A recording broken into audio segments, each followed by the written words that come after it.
alihi washabihi ajmain, amma ba'du. Pertama-tama mari kita panjatkan puja dan puji syukur kita kehadirat Allah Subhanahu wa taala atas rahmat dan karunia-Nya kita masih diberikan sehingga kita masih bisa diberikan kesempatan untuk mengikuti pengajian pada siang hari ini. Yang insya Allah akan disampaikan oleh Al-Ustaz Al-Mukarram Al-Mijat Nikah dengan tema kajian kitab Nasihul Ibad. Nasoihul Ibad. Salawat serta salam semoga selalu tercurah pada junjungan kita yang Nabi Muhammad Sallallahu Alaihi Wasallam, keluarga, sahabat, dan insya Allah kita sebagai umatnya. Baik, untuk mempersingkat waktu, langsung saja kita mulai pengajian ini pada Ustadz Helmi. Apa Ustadz tausiahnya? Assalamualaikum warahmatullahi wabarakatuh. Waalaikumsalam warahmatullahi wabarakatuh. Bismillahirrahmanirrahim. Alhamdulillahirabbil alamin. Assalatu wassalamu ala asyrafil mursalin sayyidina wa habibina wa syafi'ina wa maulana Muhammadin wa ala alihi wa sahbihi ajmain. Subhanaka la ilma lana illa ma 'allamtana innaka antal alimul hakim. La haula wala quwata illa billahil aliyil azim. Amma ba'du. Para shaimin, para shaimat yang semoga mendapatkan kucuran ridha dan rahmat Allah Subhanahu wa taala. Rasa syukur sama-sama kita panjatkan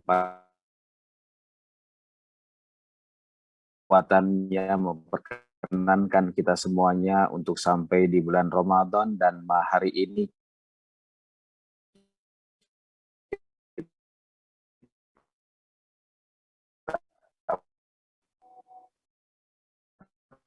Ya, putus-putus Ustaz.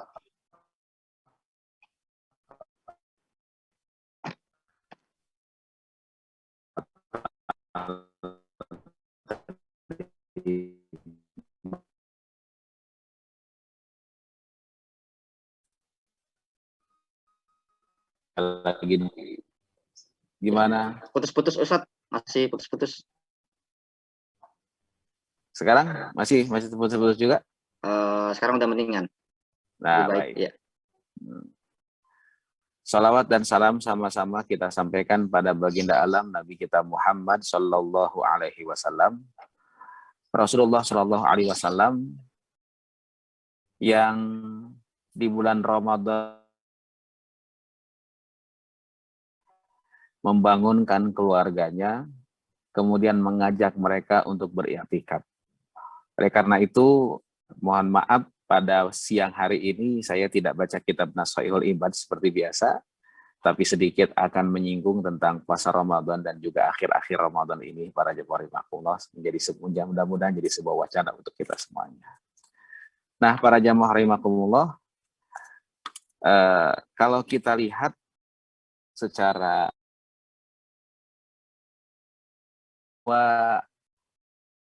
bulan itu ada 12 bulan.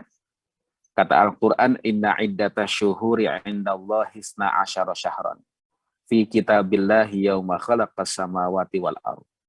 Bulan itu baik tanggalan Masehi ataupun tanggalan Hijriyah itu ada 12 bulan. Ya. Masehi kita temukan 12 bulan, Hijriyah juga 12 bulan. Adapun harinya berbeda, Mas Reza. Kalau kita mengenal ada Rebo, Kamis, Jumat, Sabtu. Kalau saudara-saudara kita yang suku Jawa, itu harinya itu cuma 5. Ada Pahing, ada Wage, ada Kliwon, ada Pon, nah itu ada 5. Nah, di antara 12 bulan ini, minha arba'. Dan ini dibagi menjadi 3. Ada 4 bulan yang merupakan bulan haram. Apa itu? Sehingga tidak boleh terjadi pertumpahan darah, tidak boleh terjadi kezaliman di bulan-bulan tersebut. Bulan apa saja? 1, bulan Muharram. 2, bulan Rajab. 3, bulan Dzulqa'dah. 4, bulan Zulhijjah.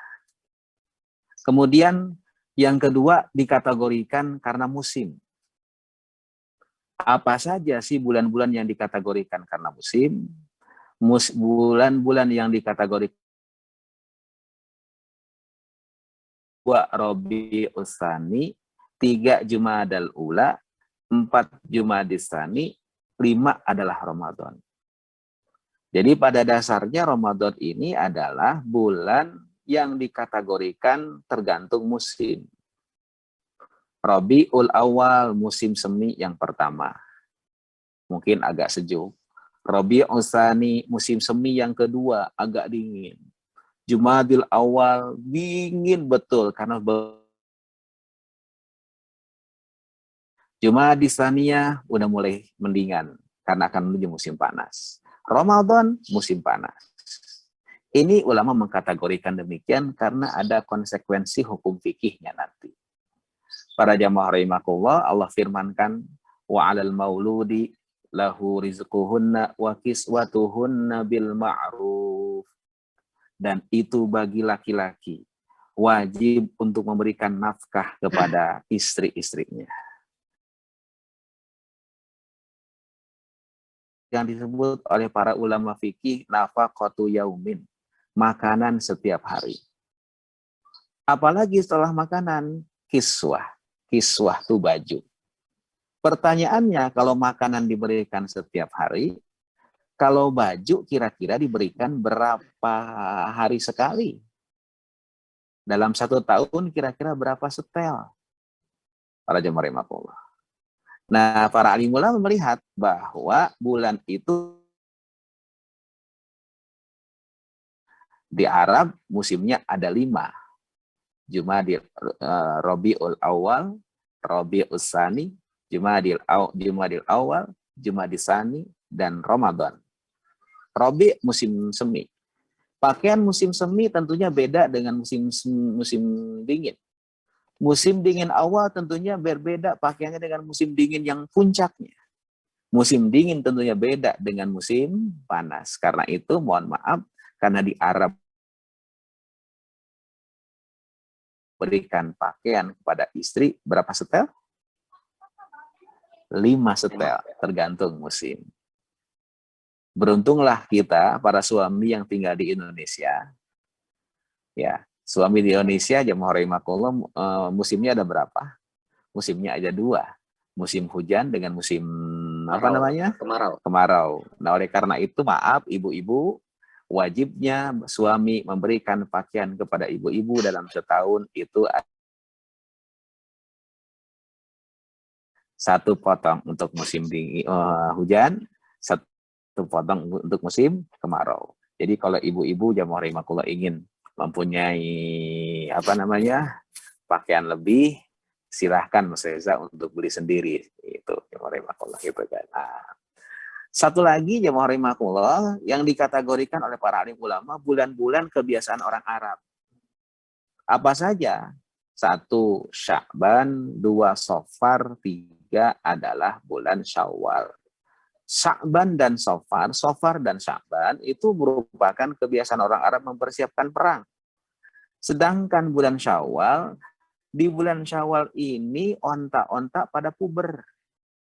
Nah, karena onta pada puber, ya rahimakumullah, maka orang Arab mengawinkan onta tersebut di bulan Syawal.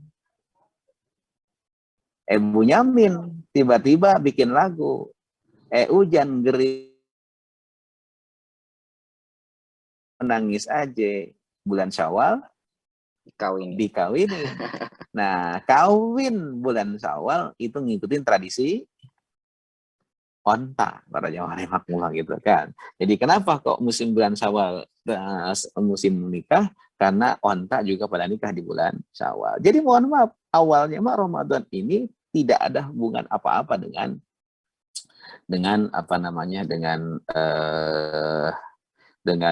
ibadah. Menjadi bulan yang mulia. Bahkan satu-satunya bulan yang disebutkan di dalam Al-Quran hanya Ramadan.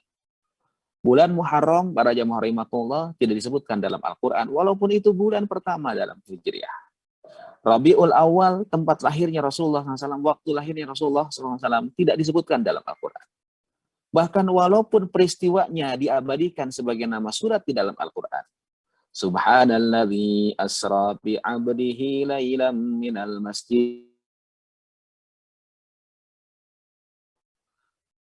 Isra Mi'raj diabadikan dalam Al-Quran. Bahkan suratnya pun juga dinamakan surat Al-Isra. Tapi bulan terjadinya Isra Mi'raj tidak disebutkan di dalam Al-Quran. Ya. Puncak ibadah haji adanya di bulan Zulqa'dah. Para jamaah rahimakumullah. Tapi maaf, di bulan Zulhijjah. Tapi bulan Zulhijjah tidak pernah disebutkan di dalam Al-Quran. Yang disebutkan di dalam Al-Quran, para jamaah rahimakumullah, adalah bulan Syahrul Ramadan alladzi unzila fihi al-Qur'anu hudan lin-nasi wa bayyinatin minal huda wal furqan.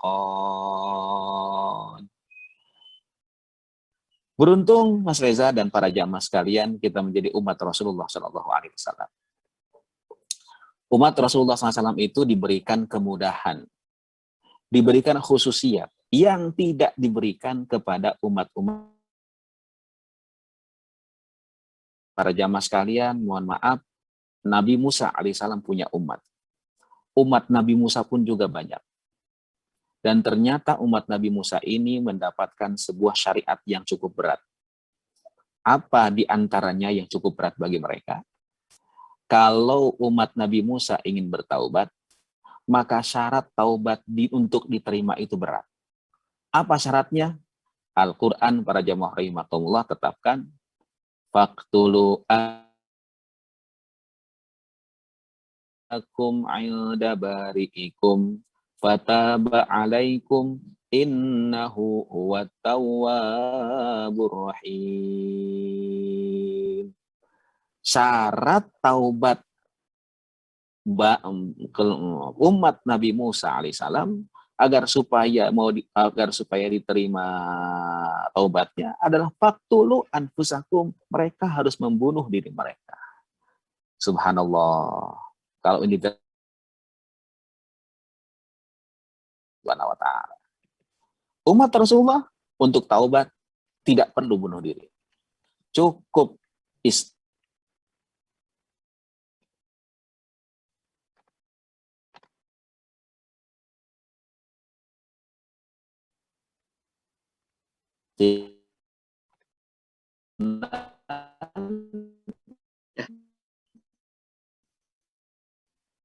Putus-putus Ustaz suaranya. Putus-putus lagi. Allah sallallahu. Masih Mas Reza putus-putus? Sudah normal. Masih putus-putus enggak? Oke. Bahkan Rasulullah SAW umat. Gimana sekarang? Sudah jelas? Ya, sudah jelas. Suaranya? Ya, sudah jelas. Bahkan khususiat umat Rasulullah SAW, Allah berikan Ramadan pada umat Rasulullah SAW. Rasulullah sampaikan, man shoma Ramadan, siapa yang puasa di bulan Ramadan hanya mencari ridha Allah Subhanahu wa taala, maka ampunan Allah terbuka bagi dia. Para jamaah rahimakumullah.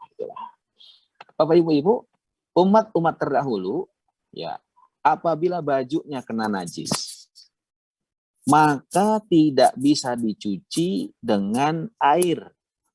Tapi baju tersebut harus dibolongi, dibuang yang najis tersebut. Alhamdulillah, Allah berikan kemudahan pada umat Rasulullah SAW. Kalau baju terkena najis, cukup dicuci dengan air, hilang tuh najisnya. Umat-umat terdahulu, kalau ibadah, tidak bisa di sembarang tempat. Di rumah tidak bisa ibadah. Di kantor tidak bisa. Rasulullah SAW diberikan kemudahan untuk umatnya, ju'ilat li. Allah Subhanahu ini ju'ilat dijadikan al-ardu bumi ini masjidan tempat sujud wa tahuran dan suci. Jadi dimanapun juga kita boleh melaksanakan ibadah, khususnya ibadah sholat. Nah yang terbesar para jamaah rahimakumullah, Bapak-bapak, ibu-ibu, para shaimin, para shaimat sekalian, umat terdahulu tidak diberikan mukjizat dari nabi-nabinya. Nabi Musa alaihissalam, Nabi Musa tongkat. Apabila tongkat ini fan ferot min husnata asyrota aina, maka terpancar 12 mata air. Begitu tongkat ini dipukulkan ke laut, fan falaka, maka laut tersebut terbelah menjadi dua. Tapi tongkat Nabi Musa ini tidak pernah diwariskan pada umatnya. Bahkan ketika Nabi Musa,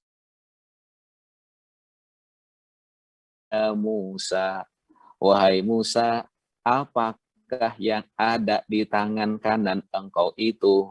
Nabi Musa menjawab, tilka asaya, itu adalah tongkatku, atau kau alaiha, yang kujadi sebagai peran kuja, wa ahusyu biha ala ghanami, dan aku jadikan sebagai alat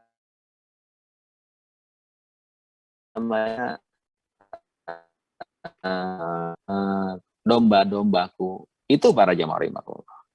Tapi umat Rasulullah diberikan mukjizat dari Allah Alaihi Wasallam.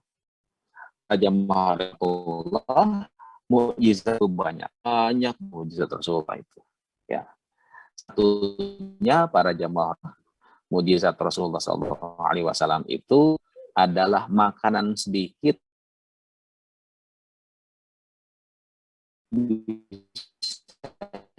cukup untuk orang banyak subhanahu pada Rasulullah SAW. Dan maaf Bapak Ibu-Ibu, ternyata dalam kehidupan dunia pun juga lebih banyak berlaku matematika langit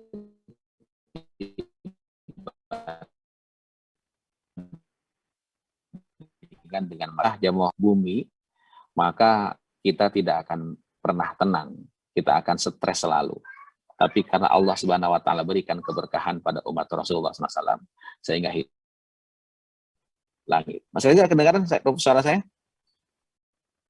Ya, kedengaran. Nah, baik. Satu ketika para jamaah rahimakumullah, Abu Hurairah radhiyallahu anhu merasa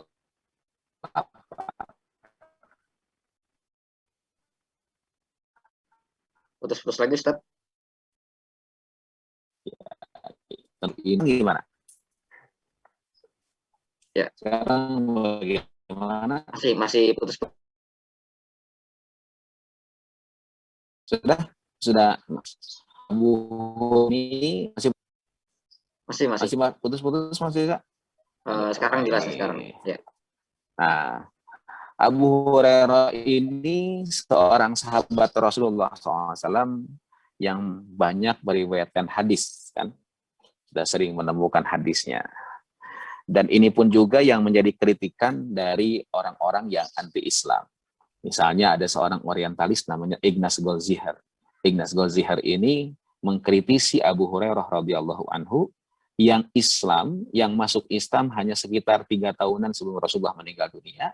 Tapi hadis yang ditulis itu lebih banyak dibandingkan dengan Abu Bakar yang merupakan orang tua pertama yang masuk Islam. Dibandingkan dengan Sayyidina Ali yang semenjak kecil udah masuk Islam. Bahkan lebih banyak dibandingkan Aisyah yang hidup bersama Rasulullah SAW sebagai istrinya. Nah, Ibu, para shaimin, para shaimat, di awal-awal Rasulullah SAW melarang untuk menulis perkataannya. Kata Rasulullah SAW, "La taktubu anni ghairal Qur'an." Jangan kau tulis dari aku kecuali kau tulislah Al-Quran. Waman katabahu falyamhuhu. Siapa yang pernah menulis perkataanku yang selain Al-Quran, falyamhuhu. Bahkan man kadzdzaba alayya muta'ammidan falyatabawwa maq'adahu minan nar. Siapa yang berdusta atas nama diriku, maka siap-siaplah untuk mendapatkan kapling di api neraka nanti. Makanya dulu para sahabat tidak ada yang menulis. perkataan Rasulullah SAW. Kenapa demikian? Karena khawatir kalamullah tercampur dengan kalam manusia. Karena itu, bapak-bapak, ibu-ibu, yang berarti sama, tidak boleh dirubah. Harus copy paste dari apa yang disampaikan Jibril dari Allah Subhanahu wa taala. Contoh misalnya, Alif Lam Mim, Zalikal kitabu la raiba fih, hudan lil muttaqin. Zalikal kitabu. Kata Alkitab di sini artinya Al-Qur'an. Walaupun kita tahu bahwa kitab di sini berarti Al-Qur'an, kita tersebut dengan Zalikal Qur'anu hudal linnasi ala raiba fihi hudal lil muttaqin. Tidak bisa. Kenapa? Karena datangnya dari Allah melalui malaikat Jibril ada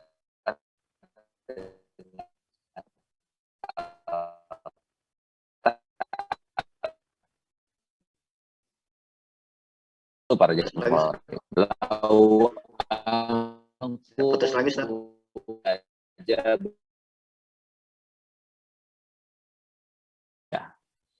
Nah, masih putus? Sudah jelas. Ngepris ya, kayaknya ya. Ya. Nah, contoh lain misalnya. Putus lagi? Enggak, udah. Lau anzalna hadzal qur'ana ala jabalin. Al-Quran itu punya nama lain, misalnya An-Nur ataupun Al-Furqan. Tidak bisa kita ganti dengan kalimat lau anzalna hadzal furqana ala jabalin, tidak bisa. Harus copy paste. Ataupun juga copy paste, tidak ditambah. Sifat wajib bagi seorang nabi, satu, harus amanah. Ya, harus amanah. Kalamullah bisa direkayasa. Nah, baru ketika Rasulullah SAW jamaah rahimakumullah berhasil menguasai kota Mekah, dalam khutbah mungkin ada seorang orang tua namanya Abu Syah.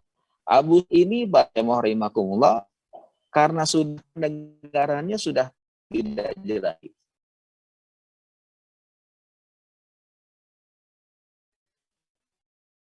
Ketika wahai Rasulullah, bolehkah apa yang kau sampaikan itu ditulis untuk aku sehingga aku bisa nelaah karena pendengarannya kurang jelas.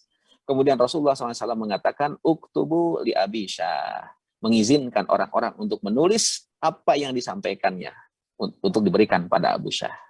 Ya, yang diberikan satu orang, tapi izinnya adalah secara keseluruhan.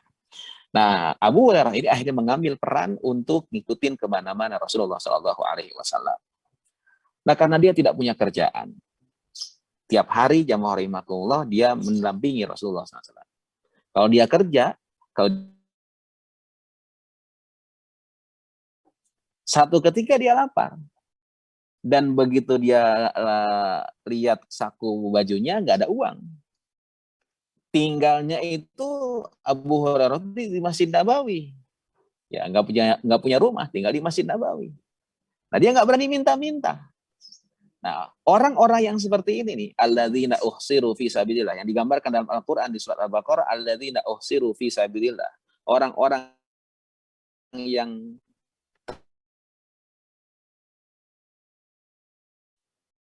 la yarban atau bisa kemana dia jadi karyawan, tidak bisa menjadi berbisnis. Kenapa? Karena dia sibuk seharian full ngurus majlis taklim, ngurus santri jamaah rahimakumullah, ngajar ke sana kemari. Nah, orang-orang ini adalah orang yang berhak untuk mendapatkan sedekah. Nah, Abu Hurairah radhiyallahu anhu karena lapar, nggak punya apa-apa, dia ingin memberikan isyarat kepada saya sholat zuhur, ya mundur ke belakang. Setiap orang Assalamualaikum. Nah, harapannya ada yang peka mengajak dia makan siang, tapi satu pun nggak ada yang peka. Itulah kadang-kadang untuk dalam kehidupan sosial, seringkali hati kurang peka terhadap sesuatu gejala yang berbeda dari tetangga ataupun dari saudara.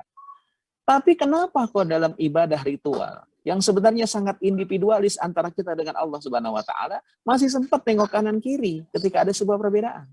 Ini terbalik. Harusnya dalam ibadah ritual orang harus individualis. Itu jamaah rahimakumullah. Sedangkan dalam ibadah sosial orang tidak boleh individualis. Justru harus suratul khatir, harus cepat tanggap terhadap apa-apa yang terjadi di kiri kanan.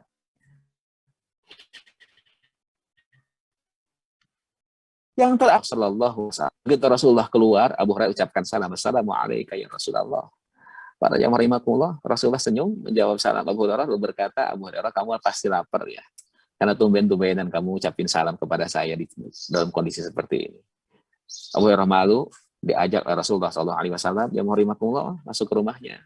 Disiapkan makanan satu mangkok, disiapkan gelas susu satu gelas.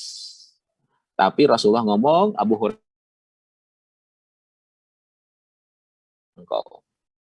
jadi ada 70 sahabat kira-kira yang hidup di Masjid Nabawi, mendapatkan makan dari Rasulullah, minum dari Rasulullah SAW.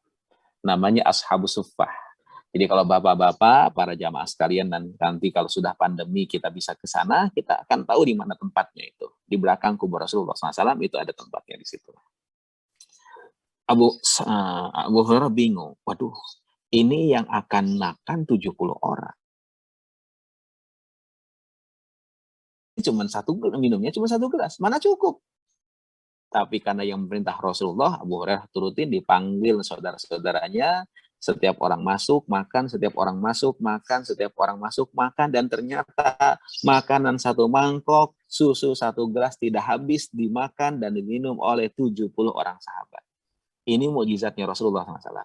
Tapi mukjizat ini tidak diberikan pada umatnya. Kenapa? Kalau umatnya diberikan mukjizat ini, bahaya. Para jamaah gitu ya. Nah, Rasulullah SAW begitu ngelihat beres semuanya, manggil Abu Hurairah, ijlis, wahai Abu Hurairah, duduk. Kok Abu Hurairah makan dan minumlah. Abu Hurairah makan dengan lahap, kata Rasulullah, zid ya Abu Hurairah, tambah wahai Abu Hurairah. Abu Hurairah udah nggak kuat sanggup. Nggak sanggup ya Rasulullah, tapi makanannya masih ada, minumannya masih ada. Abu Hurairah sudah tidak bisa, sudah tidak sanggup lagi makan, tidak sanggup lagi minumnya. Rasulullah kemudian sebut diminum. Tentu Abu Hurairah yang melihat Rasulullah minum bekas minumnya, nah jangan ya Rasulullah. Tapi Abu Hurairah ditolak oleh Rasulullah dengan mengucapkan sebuah kalimat yang luar biasa. Kata Rasulullah, Sayyidul Qaumi akhiruhum syurban. Pemimpin itu adalah orang yang paling terakhir minum. Pemimpin itu adalah orang yang paling terakhir menikmati kenikmatan. Setelah umat, baru dia boleh untuk menikmatinya. Itulah baginda Rasulullah SAW. Pantas para jamaah rahimakumullah, Rasulullah SAW ini adalah manusia terganteng di muka bumi ini.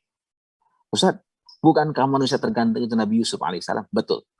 Beda antara kegantengan Nabi Yusuf dengan kegantengan Rasulullah SAW. Kalau Nabi Yusuf alaihissalam, kegantengannya itu bikin fitnah. Maaf, artis Korea. Aduh, anak-anak tuh sekarang suka banget sama artis Korea. Ibunya pun juga ternyata sekarang kerasukan drakor. Masya Allah, tabarakallah, gitu kan. Anak-anak muda tuh begitu ngelihat artis Korea, Sunju ya kalau tidak salah ya, saya atau BTS tuh gitu. Saya nggak hafal nama-namanya itu kan. Wah itu sampai itulah. Nabi Yusuf itu dilihat orang-orang itu, hasya lillah, mahadza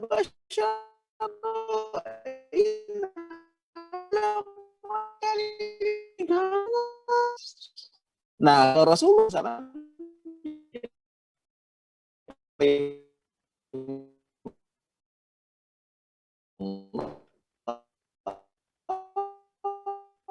Putus lagi Ustaz. mengaklah sayyidnya al-insa Muhammad. Masih putus-putus. Masih putus-putus nggak? Masih ya? Masih putus-putus ya? Masih putus-putus ya? Sudah jelas sekarang. Masih putus-putus. Masih ya. Ya. Gimana sekarang? Masih udah jelas. Nah. Sudah, ya.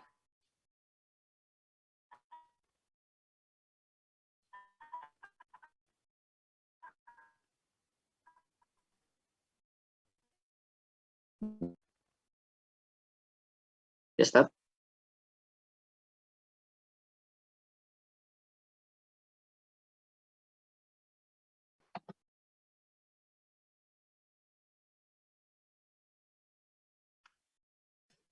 Kedengaran Mas Reza? Ya, sudah kedengaran. Kedengaran? Ya. Nah, itu berbeda antara Nabi Yusuf alaihissalam dengan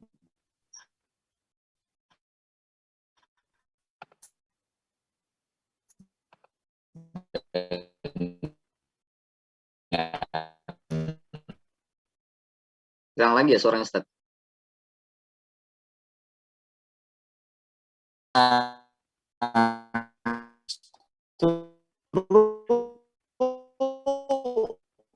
Masih putus-putus, Ustaz.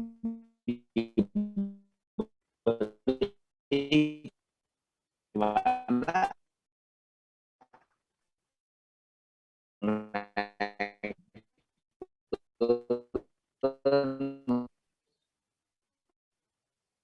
Ya, nggak ada suaranya, Ustaz. Masih?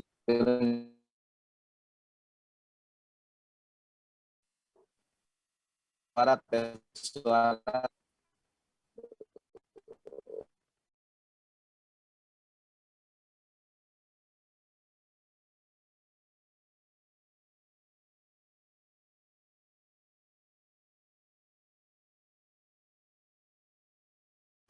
ya, sekarang gimana Mas Reza? Ya, sudah jelas, Ustaz. Nah, jelas gitu kan.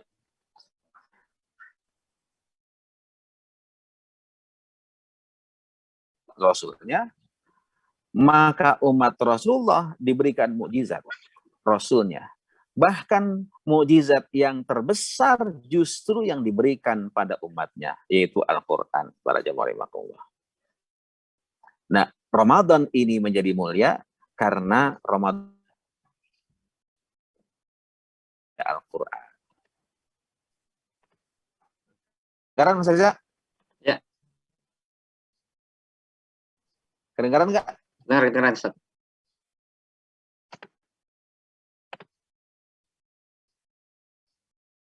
Hilang lagi, Ustaz, suaranya.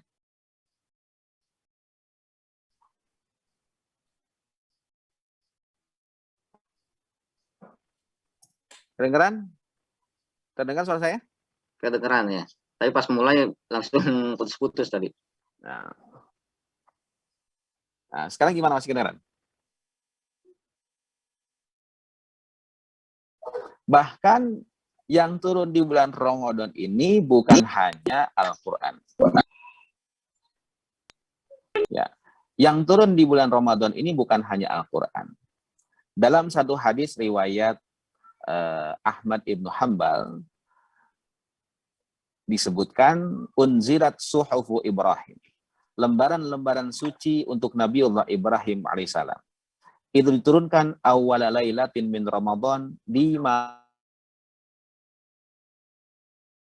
Tauratu.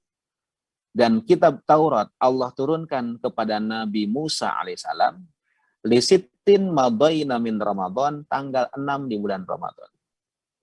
Wa unzilal Injil, Injil Allah turunkan ke Nabi Isa alaihissalam li salasa asyrata khalat min Ramadan, tanggal 13 bulan Ramadan.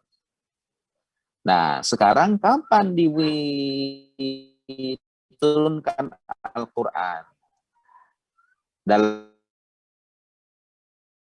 Al-Quran diturunkan ya li arba'in minggal Ramadan.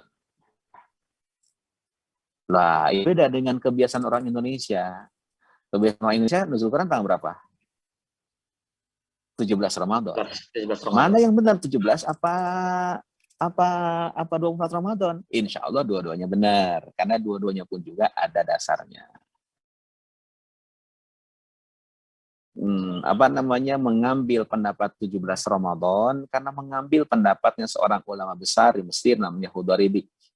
Hudairibik ini jamaah rahimakumullah tentu dalam sebuah kitabnya Tarikh Tasyri' al-Islami tentu punya dasarnya. Dasarnya adalah surat Al-Anfal ayat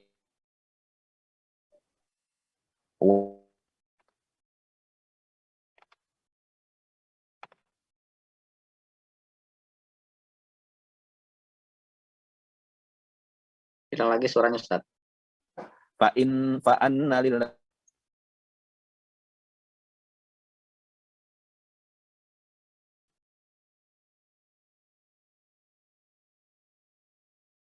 dan bagi orang-orang. Ya, masih hilang suaranya, Ustaz. Halo? Ya.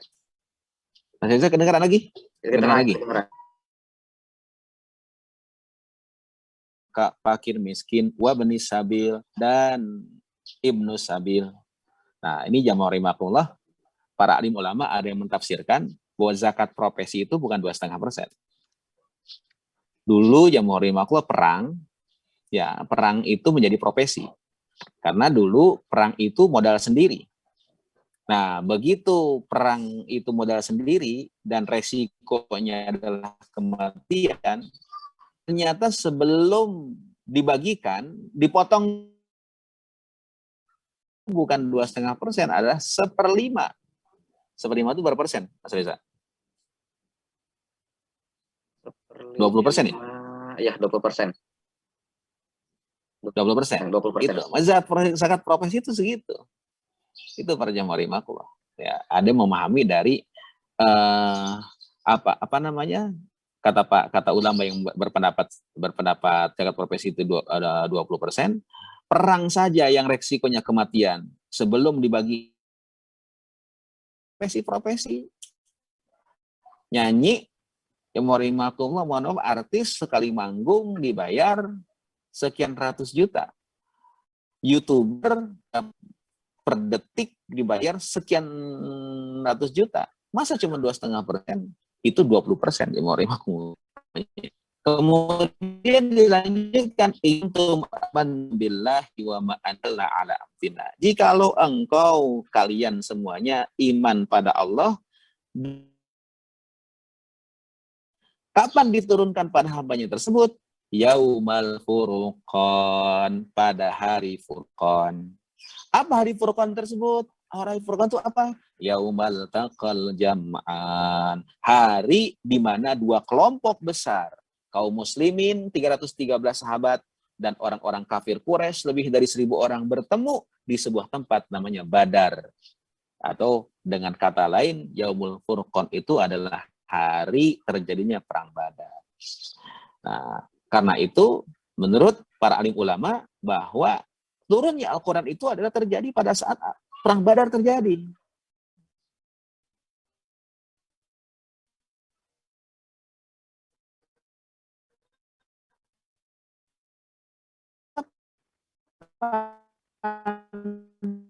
Ada mazhab. Insya Allah dua-duanya masuk surga. Ini sebagai sebuah pengetahuan untuk kita semuanya. Yang pasti para jamaah rahimakumullah, Allah Subhanahu wa taala memberikan hidayah Qur'aniyah ini kepada siapapun juga. Bukan hak prerogatif orang Arab yang ngerti bahasa Arab untuk mendapatkan hidayah Al-Qur'an. Bukan hak prerogatif santri kiai untuk bisa mendapatkan hidayah Al-Qur'an. Siapapun juga bisa mendapatkan hidayah Al-Qur'an ini. Asal satu syaratnya, dia mampu membersihkan hatinya. Makanya Ramadan, dan Allah didik kita semuanya untuk membersihkan hati. Itu yang warimakumullah. Ya, untuk membersihkan hati. Jangan harap hati yang serakah bisa mendapatkan hidayah Quran. Jangan harap hati yang sombong bisa mendapatkan hidayah Al-Quran. Hati serakah, hati sombong dihancurkan, khususnya ketika zakat fitrah. Gimana cara menghancurkannya? Tenteng sendiri zakatnya. Cari orang yang miskin yang tidak pernah minta-minta. Ya. Lantainya tidak berkeramik, dindingnya tidak bertembok, diketuk di nenek tua, selesai sholat sunnah duha, masih pakai mukena butut. Didatengin, ternyata neneknya buta, tidak bisa melihat. Saat itu hati menjerit, ya Allah, siapa yang buta? Nenek ini buta, ya Allah. Yang buta, saya Allah. Mata melihat, tapi hati buta. Masya Allah. Lalu uang 100.000 yang kadang-kadang untuk makan. Kan,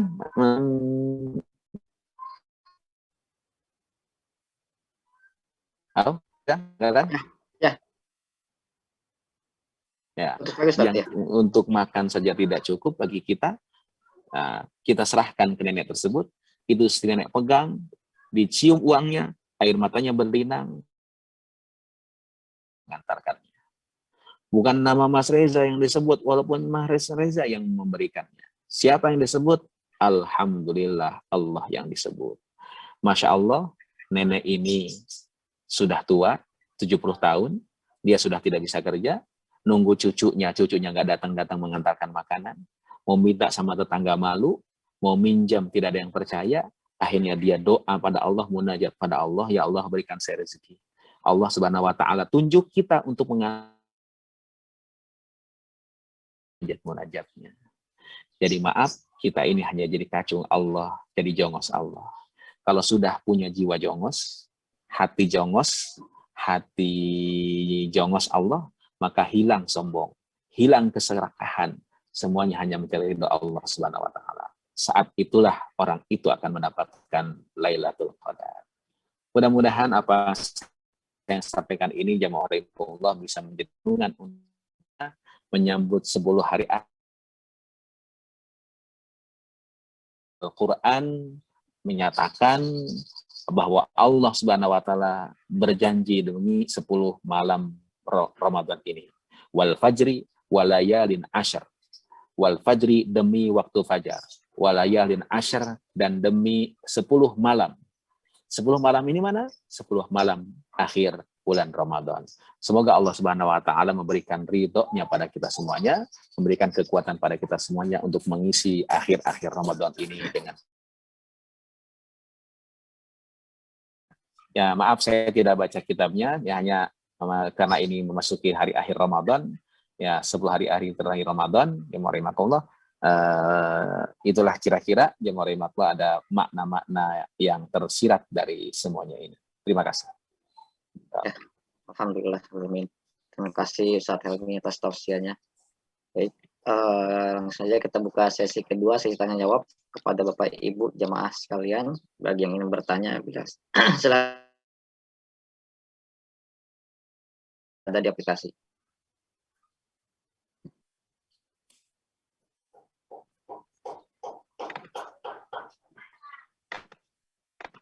Mungkin dari saya, kalau misalnya ini Ustaz, untuk iktikaf itu datangnya itu pas di 2/3 malam sampai dengan pagi, itu gimana Ustaz?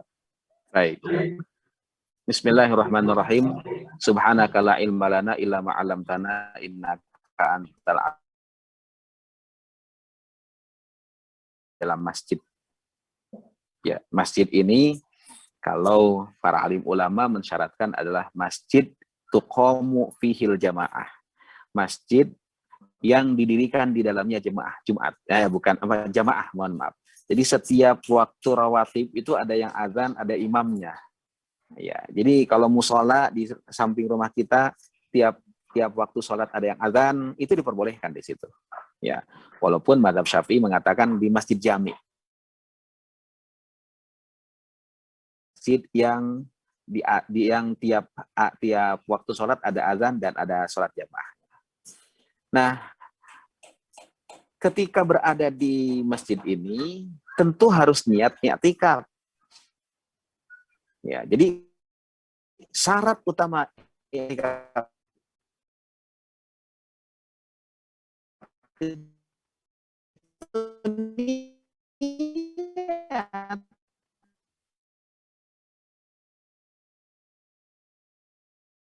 Begitulah. Ya, putus lagi Ustaz.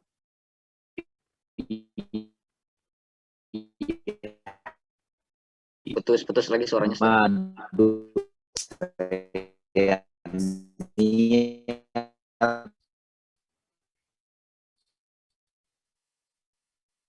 putus Ya, masih putus.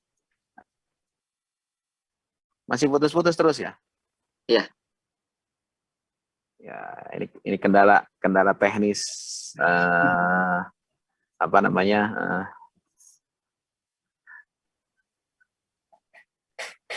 Ya, terakhir tadi sampai niat iktikaf dulu.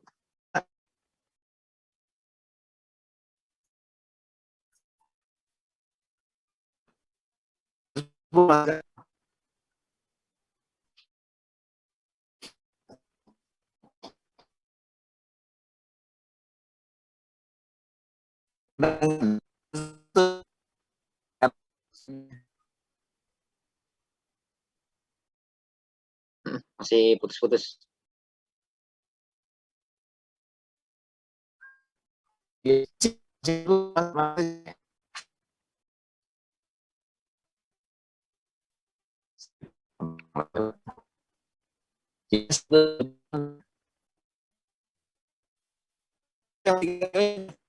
Ya,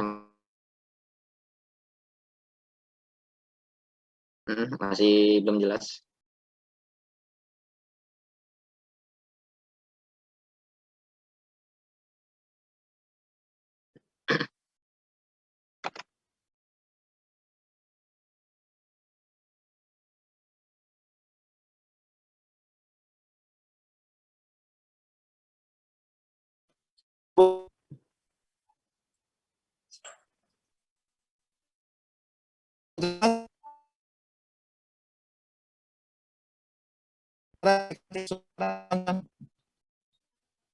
Belum jelas, masih belum jelas.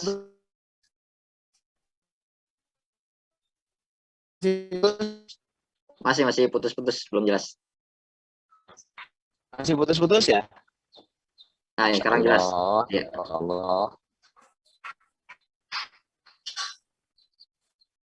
Nah, sekarang. Ya. Jadi kita sekarang kan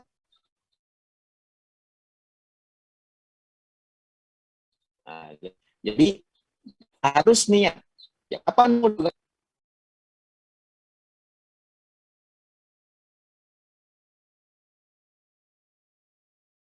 Baik, bisa kita tunggu.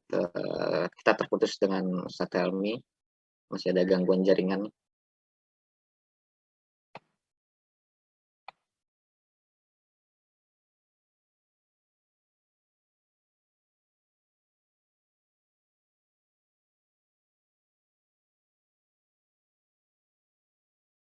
Ya.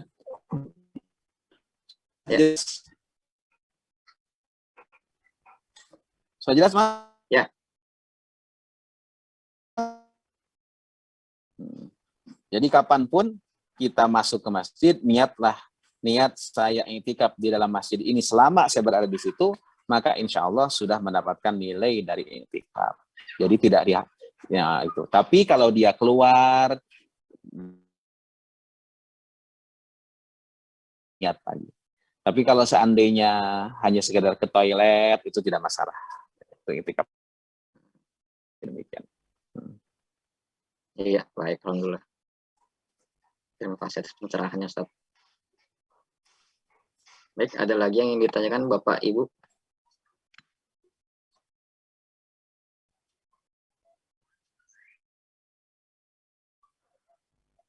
Kalau menanggapi hal yang bid'ah itu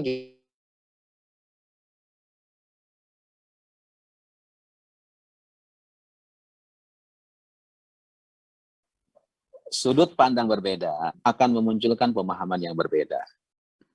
Ya, sampai kapanpun juga tidak akan pernah ketemu. Oleh karena itu, menanggapi orang yang suka membid'ahkan, menyalahkan, jawabannya adalah tarkul jawabi alal ili jawabun. Jawaban bagi orang yang berbeda dengan kita, ya, mendingan kita kita yakini itu lebih baik daripada debat kusir yang ujung-ujungnya akan jadi pertengkaran.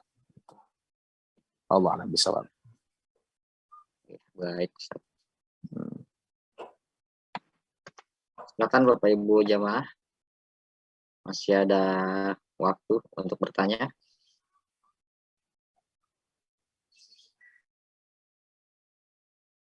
Ini mohon maaf, kurang bagus sinyalnya, jadi begini nih.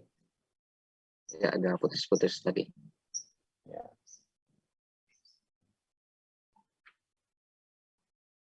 Ya mungkin. Assalamualaikum. Ya, silakan Pak Agus. Waalaikumsalam warahmatullahi Waalaikumsalam wabarakatuh. warahmatullahi wabarakatuh. Ya, Pak Kiai, ini bulan Ramadan ini kan bulan kita untuk bertakarub gitu ya, mendekatkan diri kepada Allah. Umat Muslim itu juga apalagi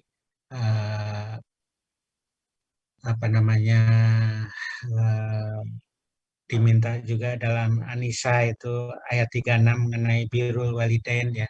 Ini sudah banyak ditanyakan dalam forum ya, tapi kelihatannya jawabannya juga agak bervariasi begitu. Nah, di samping itu juga ada banyak Islam, tapi orang tuanya itu sudah meninggal. Di satu sisi kan ada birrul walidain ya, jadi untuk mendoakan atau berbuat baik pada orang tua. Di sisi lain itu kan ada ayat 113 At-Taubah yang melarang Muslim untuk mendoakan yang non-Muslim gitu ya. Nah, bagaimana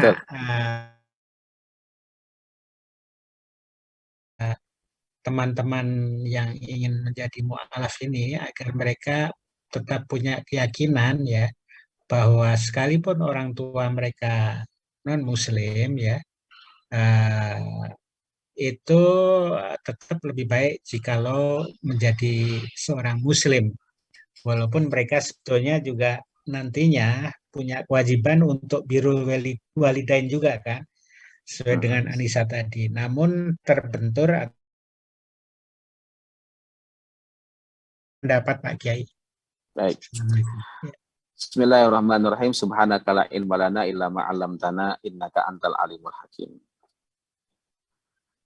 Para jamaah rahimakumullah, bahwa ada larangan secara jelas di surat At-Taubah, wala tusalli ala ahadim minhum mata abada wala taqum ala qabri. Kalau ada orang kafir yang meninggal dunia, maka tidak boleh kita sholat.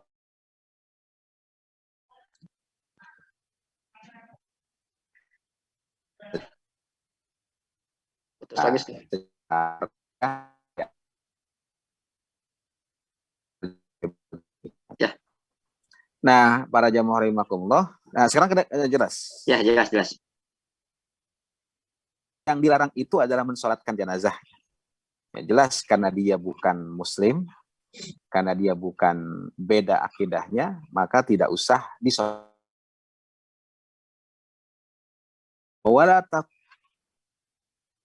Ini bagaimana kalau seandainya kita ingin berbakti pada mereka, berdoanya. Doa itu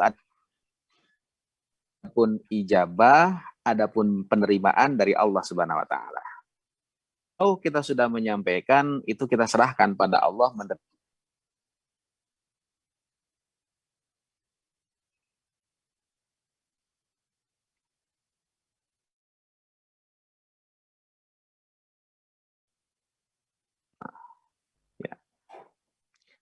Mendoakan nggak haram ya, jadi ya kesimpulannya. Karena ada yang mengatakan bahwa itu haram.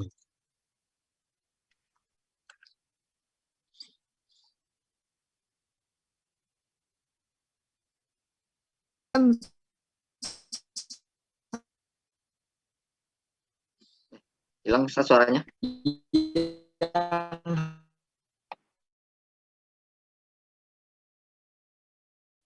Masih gangguan sinyal, Ustaz?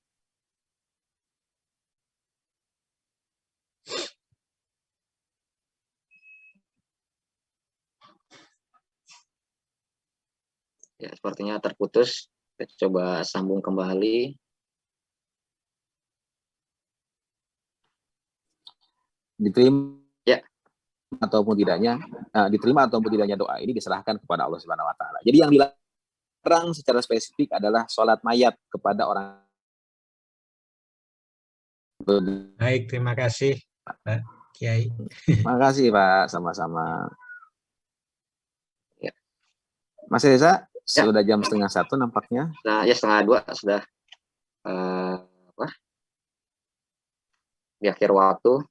Mudah-mudahan insya Allah pertemuan kita di hari ini membawa berkah dan menambah pencerahan ilmu kita. Baik, sebelum ditutup, baiknya kita tutup dengan doa yang akan dipimpin langsung oleh Ustaz Helmi.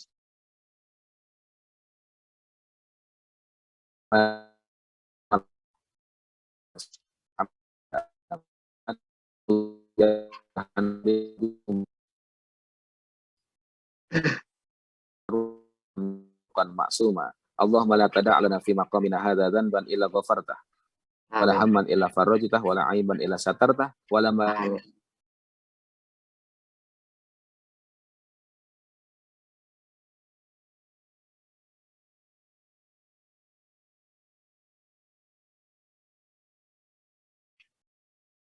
tana wa siyamana wa qiyamana wa ruku'ana wa tadarru'ana wa takhashu'ana wa ta'abudana wa tamim taksirana ya Allah ya arhamana fid Amin.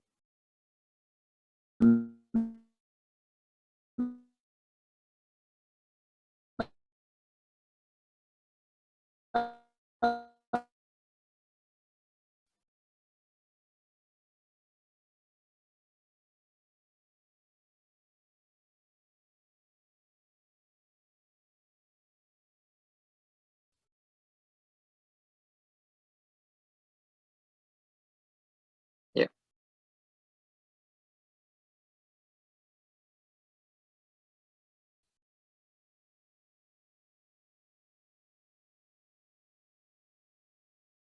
Baik, alhamdulillahirrahmanirrahim.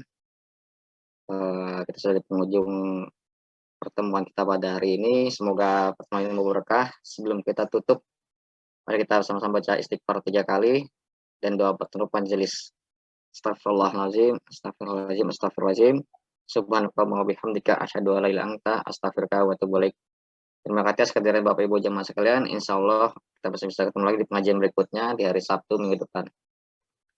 Wabillahi taufiq wal hidayah. Wassalamualaikum warahmatullahi wabarakatuh.